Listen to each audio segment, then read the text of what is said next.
Opozita akuzon drejt për drejt qeverinë dhe kryeministrin Edi Rama si të implikuar në trafikun e drogës, duke u referuar ngjarjes së avionit të rrëzuar në Divjak dhe lëndës narkotike të gjetur pranë tij. Kryetari Lulzim Basha tha në një konferencë pas mbledhjes së grupit parlamentar se qeveria dështoi që kësaj radhe të fshehë provat dhe se narkotrafiku nga toka, deti dhe ajri ka marrë këto për masa të jashtëzakonshme, jo se qeveria është e paaft, por sepse ka dorë vetë në të. Faktet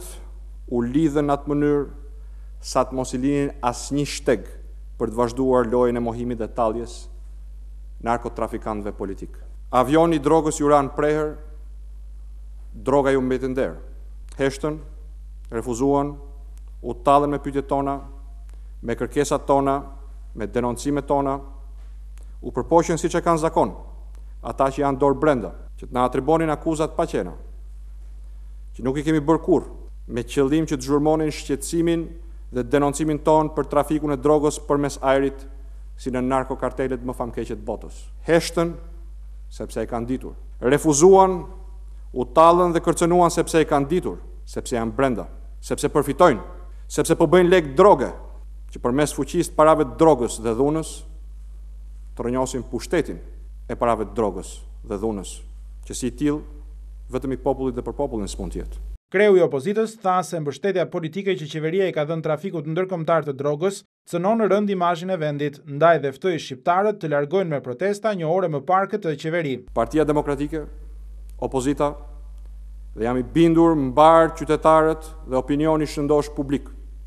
akuzon sot me të drejtë dhe me zë të lartë kryeministrin Edi Rama dhe kupolën e tij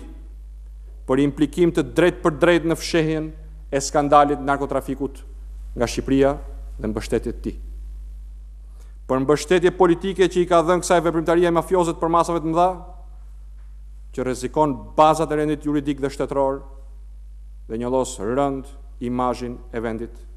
para komunitetit ndërkombëtar.